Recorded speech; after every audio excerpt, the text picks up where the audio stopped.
All right. Happy Friday, everyone. Thank you so much for taking the time to join today. We're glad that you're here and joining us for Coffee with the Principal. It is November, and you can tell because it's foggy and cold, but we're doing well. Thank you for joining. We'll share some announcements, share some updates, and spend most of the time on Q&A. Just as a reminder, folks, when you join the meeting, you're muted. Feel free to use the chat box as needed. We're recording this meeting. We encourage you to leave your video on because it helps better simulate an in-person meeting, but it's not necessary. We'll get to the Q&A. Feel free to use the raise hand feature or use the chat, or if it's small enough and we've got time, I'll just ask folks to unmute themselves. Okay, we will get straight to it. So instruction this week, there were a lot of cool things that our students did, and we were very excited to share that. And I haven't captured them all, but I captured some of them. So in our engineering class, our students are finishing up their bridge building unit. So one of the cool things that if you may have seen it on ClassDojo was students who are actually testing the strength of their bridges. They actually hung the bridge between two desks, hooked it to a bucket, and then started filling the bucket with sand to see how much weight their bridge design could sustain. So it was exciting to see the designs that our 8th grade engineers had designed and built together. Miss Dunklin posted some of those videos on ClassDojo, so we encourage you to see that. In our math classes, one of the things I believe this is a 7th grade class, is students are starting to learn about probability. And probability is one of those extremely important mathematical concepts, not just for things like games and other, fun endeavors, but when you're actually learning about statistics. And one of the things that we've all learned in the last year and a half or so is the importance of meaningful statistics as they help communities make decisions about how to move forward and how to solve problems. And so our students are taking what they learned in the first part of the year with rational numbers, irrational numbers, and then moving on to the next part in terms of learning statistics. We have 8th graders, I think this is another 8th grade class, who were working in groups on learning in their English class with an LMU student teacher, a unit on community policing and how to read articles from civilian review boards and pull out details and make logical conclusions and make those presentations to the class. One of the things that we're excited about our partnership with LMU is that they send us student teachers. And so we have Mr. Chandler, who's been working with Miss Jones and her classes since October in terms of learning best practices and delivering lessons. And so Ms. Jones is taking a mentorship role with him. A shout out to Miss Alejandra and her leadership class, but also her other classes regarding what they put together for Dia de los Muertos this past Monday and Tuesday. They built an Ofrenda and used it through all of their different classes to connect those two celebrations to what they were learning in their history classes. So we had the Ofrenda up in front of the school for a couple of days, and it was a wonderful tribute to family members, loved ones, but also Katherine Johnson, who had passed away recently or a while ago. So a wonderful way to connect history and cultures and memories all together in a meaningful way. We also got to celebrate Latinx Heritage Month this past week. Students from all of the different homerooms and advisories and cohorts put together presentations on different Latin American countries and made those presentations available this past week. I think it was Tuesday that they did this, and we had a gallery walk and all our students presented their work, and we were super thrilled. Thank you to Ms. Dunklin for taking a leadership role in coordinating this activity. So this is some of what was going on this week. So we are thrilled at all of the different things that are happening across our classrooms at our school to really connect kids to meaningful learning opportunities. One thing to know coming up very shortly is we are starting again our basketball team. We have participated in a league called FIYA, which stands for Federation of Interscholastic Youth Athletics. And we launched our first basketball team 2 years ago before the pandemic. And what is great about FIYA is it allows schools that are not part of high school CIF sports like Westchester or Venice or even Wish. It allows middle schools at all different types of organizations of schools to participate in competitive athletics. So Mr. Medellin, our school administrative assistant, is going to be coaching that team, and we're having an informational meeting on Zoom this coming Monday at 5 p.m. on Zoom. The link is right there. I'll give you guys a little hint. It's actually the same link as this Coffee with the Principal. Some of you click by clicking the number, which is like, I think 335-807-1983, something like that. But this link right here will also put you right here. So Monday at 5 p.m. we will record it for families who aren't able to attend live. One of the things we will talk about is that, unfortunately, it's not free for the school to participate in FIYA. There's fees associated with that. So we're asking for families support who have students who were participating in that or who plan to participate in that. At the end of the day, though, if there's a kid who really wants to participate and just cannot afford the fee that will be associated, we will figure out a way to make it happen for that kid. All right. I will say this week I have been the most unpopular person on campus, which I'm okay with as my role as principal. But this week we started, really making sure that everyone was fully part of our school uniform, including that outerwear bit. And so we set up when kids come in the morning, we just do a quick little visual inspection, make sure they're in uniform. We're getting better. 85% of our students are coming fully in uniform every single day, no issues at all. It's higher than that. It's more like 90%. We have a handful of students who are in the process of getting some outerwear or making sure they have enough not copies, but enough pairs of the shirt and the pants that we use here at the school.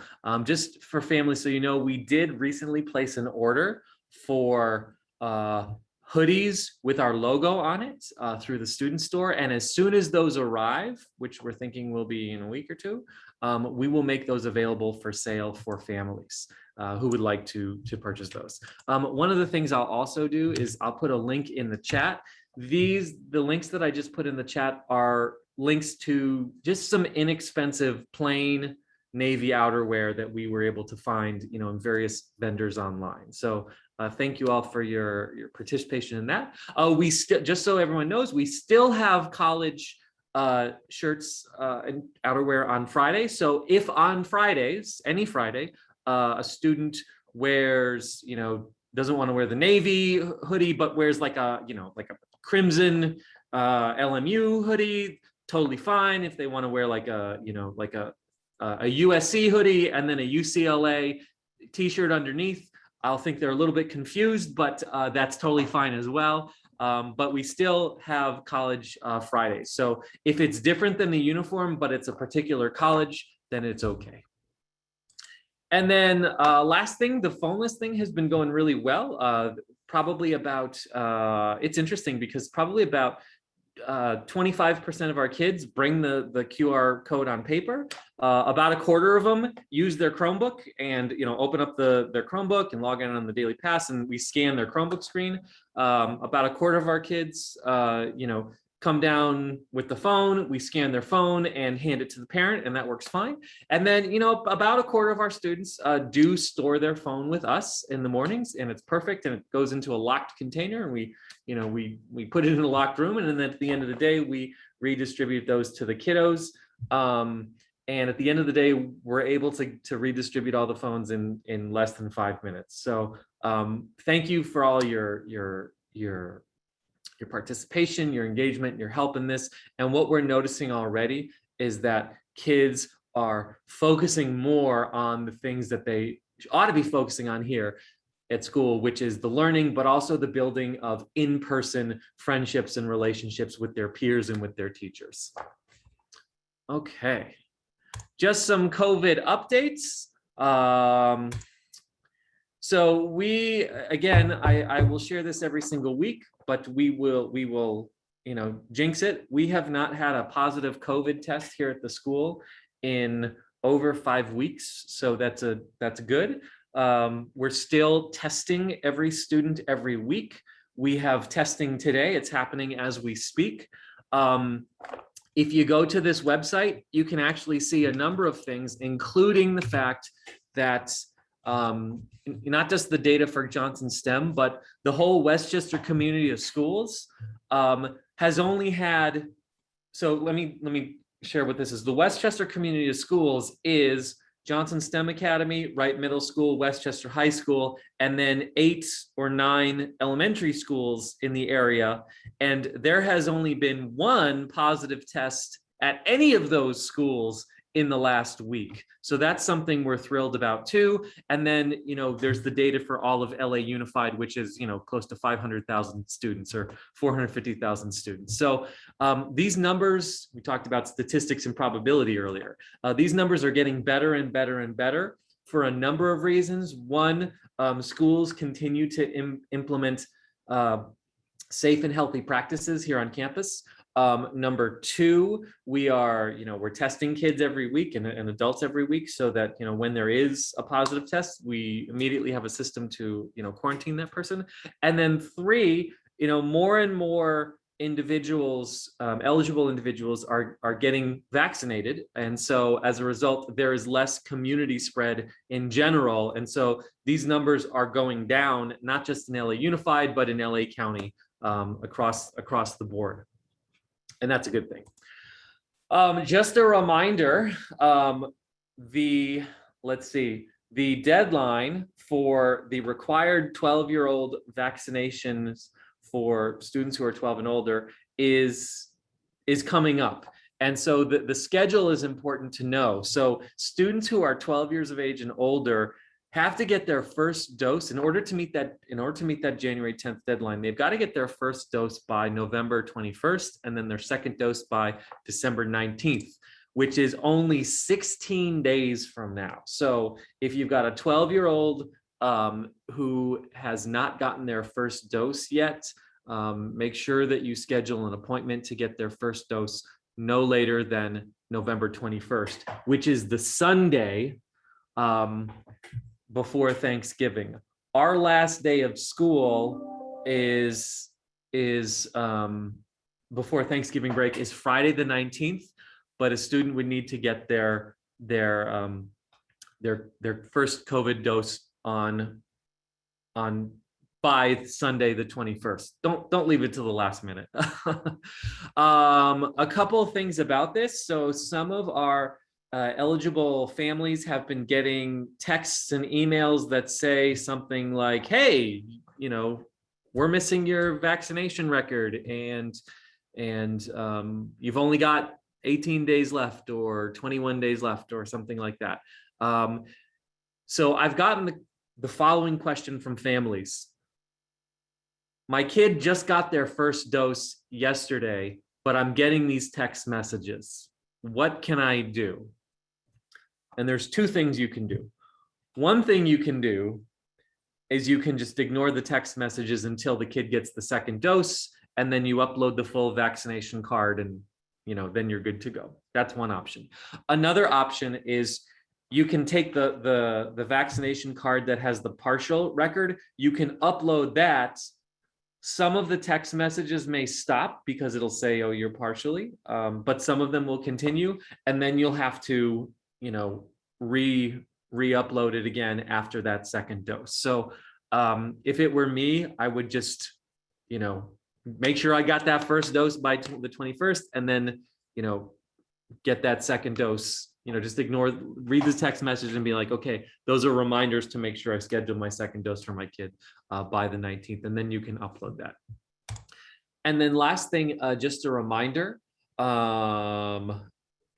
we are having, if you want an easy way to have your child, your eligible child get vaccinated, Friday, November 12th and this Friday, December 10th, there will be a vaccination team here. And when I say here, I mean up in the Westchester Auditorium. So you can go on the Daily Pass and schedule those for your child. All right. Last two things that aren't on here, but I'll share this and then I'll take some Q&A. In the last week or so, there was an approval for vaccinations for 5 to 11-year-olds. At this point, LA Unified has not made those mandatory for 5 to 11-year-olds in the same way that they are mandatory for 12-year-olds and older. As everything during COVID, that policy could change at some point in the future. And, that would affect some 11-year-olds here. But again, there's no mandate for 5 to 11-year-olds at this time. If and when that changes, we'll be sure to update our families. And then what the district is saying is that they are making those voluntary. They are making those available for families. So if you do have a 5 to 11-year-old at this point, it's voluntary. And if you want to schedule them to get a COVID vaccination at an LAUSD site, you can do that through the Daily Pass. So as that changes or doesn't change, I'll be sure to update our families on how that affects us. We do have some 11-year-olds here, but at this point it's not a mandate. Last thing I'll share is that last week there was a question about tutoring for students, and so we have math tutoring that has begun with Miss Alvarado. So if your child has Miss Alvarado as a teacher, reach out to Miss Alvarado. We'll be able to share more information about how and when that tutoring is happening. Okay, perfect time. We got about 10 minutes left, and I have time to take some questions that some of you might have. So feel free to raise your hand like this, or raise your digital hand, or all right. I see Miss Salyard, and then I see user's iPhone, and I forgot your name, sir, but you'll go second. So go ahead, Miss Salyard, and then we'll go from there. Go ahead. I have a question about the Dojo app. I noticed that in order for you to get full information, you have to pay for the service. Is there a way you can go around that? Like, is certain things that you can and can't see if you don't pay for it? Sure. So to my understanding, the way that it works is the key elements of the Dojo app are free and will continue to be free. So number one, being able to see, like, and comment on school stories will be free. Being able to message teachers directly and receive messages directly will continue to be free. And you can see your child's points in Dojo, and those things will continue to be free. Like most tech things, there are parts of it that you can pay for. However, we are not, as a school, using it in a way that requires families to access the paid for options. So that is something that we're not requiring. We're not even, you know, it basically just takes it to a new level in terms of like, you know, what you can see and like just a different level of detail. But the truth of the matter is, I would honestly, if I were a parent, I wouldn't pay for it, because the features that we really are using are the free ones. Okay. Great question. Great Thank question. All right. Mr. User's iPhone, remind me of your name. Forgive me, please.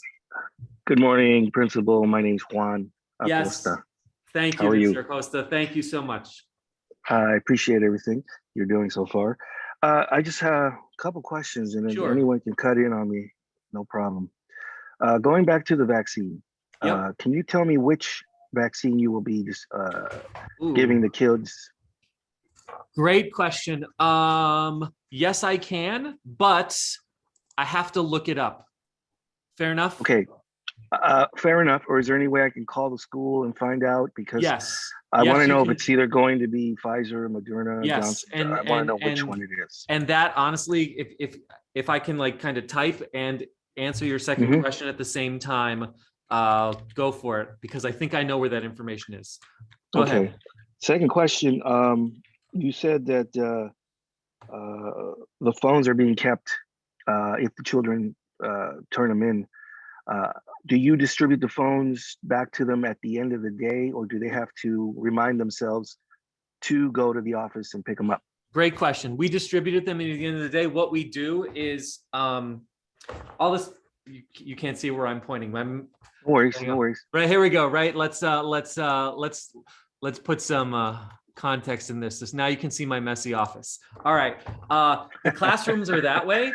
The front Yes. gate is that way. All the students are over there at the end of the day. We set up we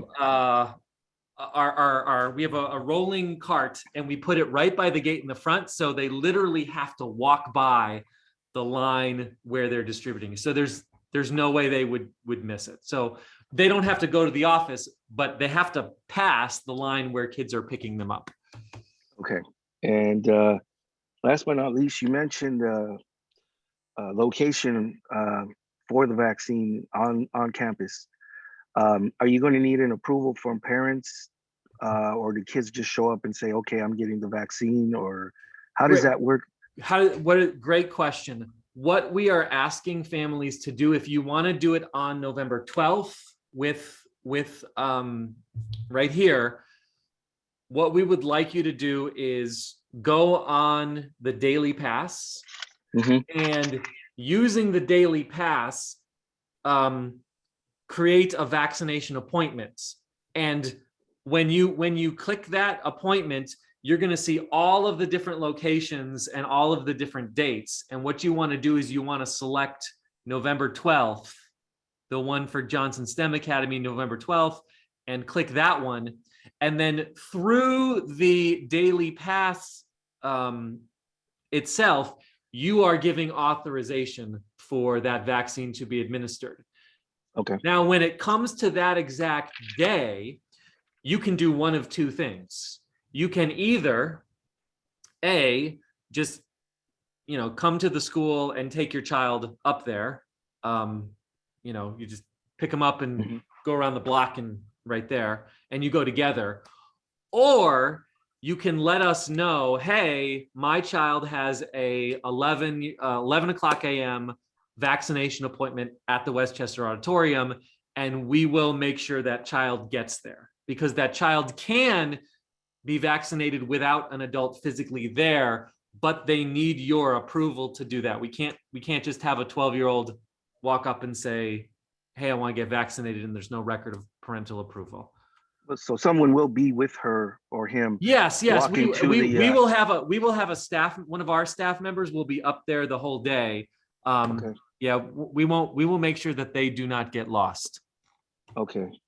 All right. And if my daughter is doing the tutoring after hours, will she get her phone before she begins her tutoring Yes, class? yes. So what'll Okay. happen is she'll get her phone and then she'll just walk back to tutoring. The whole phone redistribution takes literally 5 minutes, and then we're done by 3:51.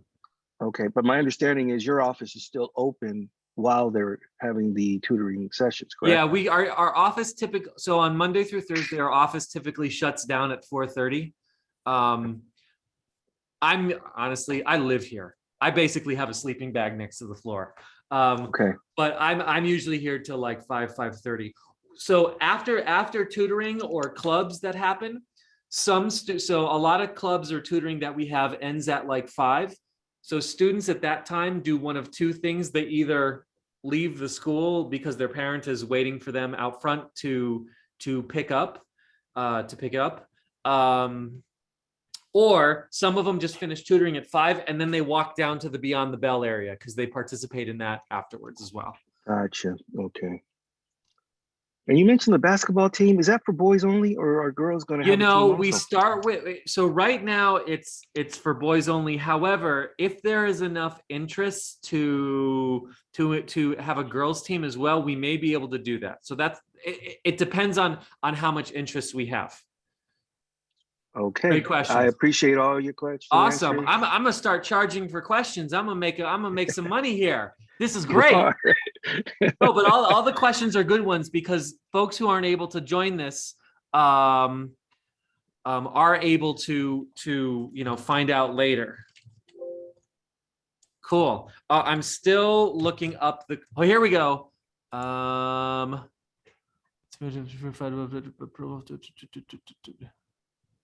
Okay, so here we go. I'm answering your question about which vaccine is it. There's the link where you can find it, but I'm going to read what it says. Question is, do all of the COVID-19 vaccines, Moderna, Pfizer, Johnson & Johnson, fulfill the requirements? And here's the answer. Currently, students must receive the Pfizer vaccine if they're under the age of 18. Thank you. Yeah, so that's what, if that's what's allowed, then that's what we're given. That's what I was hoping. Thank you very much. Okay, cool. Great. We have a couple more minutes. What other questions do family members have? Go ahead, Ms. Salian. Will you guys have any activities for the girls? You know, in previous year, we've had girls choir. We've had cheerleading as well. So I'm hoping we can get some of those activities for girls as well. But if you can do me a favor and shoot me an email with like, what might you be interested in, or what might your daughter be interested in doing? And then we can share that with our team. And I mean, honestly, we're a small school. So even if we had a parent volunteer to lead a girls activity, we could probably run with that. The nice thing is we're pretty able to pivot pretty quickly. I see a couple of questions in the chat. What day is tutoring again? I think it's on Mondays, but the way to know the answer to that is to check with Miss Alvarado or have your student ask them. And then there is a second question in the chat, says, where can students find the lost and found? Typically, we just keep it in the main office. If your child comes to the main office and said, I lost, something, just let us know what it is, and that's where it is. Honestly, I would check with their teachers first, because a lot of kids just leave stuff in classrooms. Usually that's where it is. Okay. Great questions, everybody. We have time maybe for one more question before we wrap it up today. Okay. Is there a way to pay for gym uniforms online? I work on Tuesday. So I have good news. So we have now opened a school PayPal account. Yay! Which means that we don't have to worry about cash anymore, and we can do a whole lot. It's easier to track orders and things like that. So yes, we do have a way to pay for gym uniforms online. Yes, I feel the same way too. It's like, oh my goodness, we just need to eliminate paper money entirely. We'll see. So yeah, I will share that. I'll make a note to share that with families. PayPal. We're definitely going to do the hoodies with the logo on PayPal, but I will talk to Mr. Hader about seeing if we can do any PE uniforms. We're using PayPal now. Cool. Great question. All right, here's my note, and I'm putting it literally right there. All right. All right. Have a great Friday, everyone. I will see you next Friday. Don't forget, there is no school next Thursday because it's Veterans Day. So no school next Thursday. This recording has been saved, and we'll make sure that it's sent out to all families. So have a great day, everybody, and we'll see you next week. All right, bye-bye.